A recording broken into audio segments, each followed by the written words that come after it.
नमस्कार। आज हम रॉबिन शर्मा की बहुत मशहूर किताब the monk who sold his Ferrari इस पर बात करेंगे। मतलब इसकी एक समीक्षा पर गहराई से नजर डालेंगे। ये किताब पर्सनल चेंज के बारे में है ना? हाँ बिल्कुल, व्यक्तिगत बदलाव और कह सकते हैं जीवन का अर्थ ढूंढना। सही। हमारे पास एक बुक रिव्यू है सोर्स के तौर पर, तो ये रिव्यू किताब के जो मेन आइडियाज हैं, क्या अच्छा है क्या शायद उतना अच्छा नहीं है, उस पर रोशनी डालता है। हमारा मकसद है कि इस रिव्यू से जो जरूरी बातें हैं वो निकालें। बिल्कुल। और हम देखेंगे कि ये रिव्यू जूलियन मेंटल की कहानी से क्या सबक लेता है। वो एक हाई प्रोफाइल वकील था। हाँ। जिसे हार्ट अटैक आता है और फिर वो सब छोड़कर भारत आ जाता है जिंदगी का मतलब समझने। हाँ, तो कहानी का हीरो यही है, जूलियन मेंटल, एक सुपर सक्सेसफुल वकील। पैसा, शोहरत, शानदार फरारी, सब था उसके पास।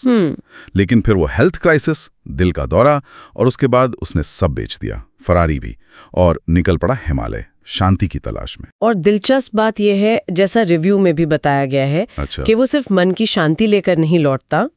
नहीं, वो अपने साथ एक पूरा फलसफा, एक दर्शन लेकर आता है।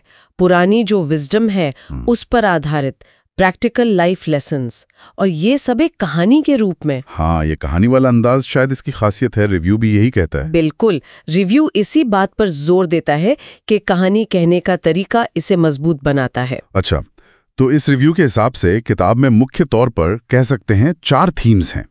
पहला तो है माइंडफुलनेस और सादगी, मतलब बाहरी चीजों से हटकर अंदरूनी क्लैरिटी पर ध्यान देना। हाँ, जो आज की दुनिया में शायद बहुत जरूरी भी है, वो जो भाग दौड़ है। सही कहा। दूसरा थीम है सेल्फ मास्टरी, मतलब अपने विचारों, अपनी आदतों पर कंट्रोल करना ताकि जिंदगी बेहतर बने। खुद पर काबू पाना। तीसरा है उद्देश्य, पर्पस जिसे कहते हैं, मतलब अपने रोज के कामों को किसी बड़े मकसद से जोड़ना। और चौथा है समय और ऊर्जा का सही इस्तेमाल, अपना टाइम सोच समझ कर लगाना, और जो चीजें ध्यान भटकाती हैं उनसे अपनी एनर्जी बचाना। तो ये चारों मिलकर एक तरह से एक बैलेंस्ड लाइफ का नक्शा बनाते हैं रिव्यू के मुताबिक। हाँ बिल्कुल।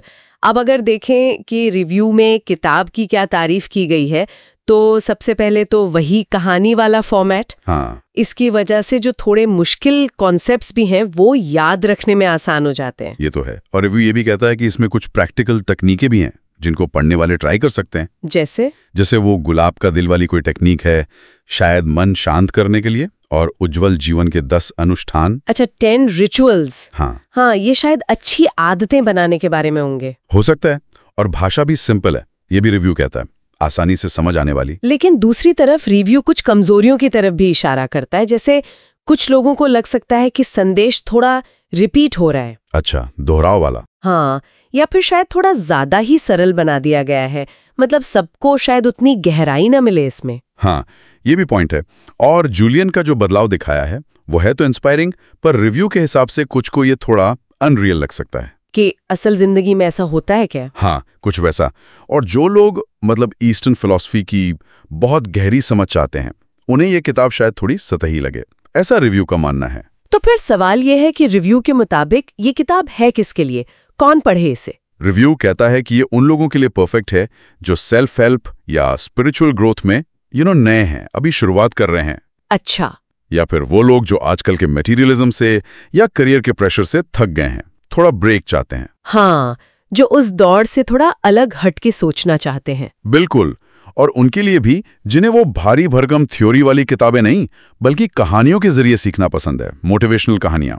हाँ, ये एक कहानी है जो सोचने पर मजबूर तो करती है। हाँ। तो रिव्यू का फाइनल टेक क्या है, मतलब आखिरी फैसला क्या है? रिव्यू इसे एक तरह की मॉडर्न फेबल कहता है, आधुनिक दंत कथा। अच्छा। जो वेस्टर्न वर्ल्ड के सक्सेस के आइडियाज है ना, पैसा, शोहरत, उनको बड़े आराम से चैलेंज करती है। ये याद दिलाती है कि असली खुशी शायद चीजों में नहीं, बल्कि उद्देश्य में है, पर्पसफुल लाइफ में। सही कहा। तो रिव्यू का निचोड़ यही है कि ये पर्सनल ग्रोथ की दुनिया में एक अच्छा एंट्री पॉइंट है। शायद बहुत गहरी विद्वत्ता वाली किताब न हो, पर अपनी सादगी में प्रभावशाली है। तो कुल मिलाकर इस रिव्यू से जो बात निकल कर आती है वो ये कि the monk who sold his Ferrari सादगी, उद्देश्य और अंदरूनी शांति पर जोर देती है। हाँ, और ये सब एक कहानी के माध्यम से। बिल्कुल। तो ये पर्सनल डेवलपमेंट के सफर पर निकलने वालों के लिए एक अच्छी इंस्पायरिंग शुरुआत हो सकती है। हाँ, जैसा रिव्यू बताता है। और जाते जाते एक सवाल हम सोचने के लिए छोड़ जाते हैं, क्या इस किताब में जो सेल्फ मास्टरी और सादगी के सिद्धांत बताए गए हैं वो आज की जो तेज रफ्तार हमेशा कनेक्टेड दुनिया है उसकी हकीकत से पूरी तरह मेल खाते हैं? या फिर इन दोनों के बीच कोई टेंशन है, कोई टकराव है जिस पर पढ़ने वाले को खुद सोचना चाहिए? ये वाकई सोचने वाली बात है।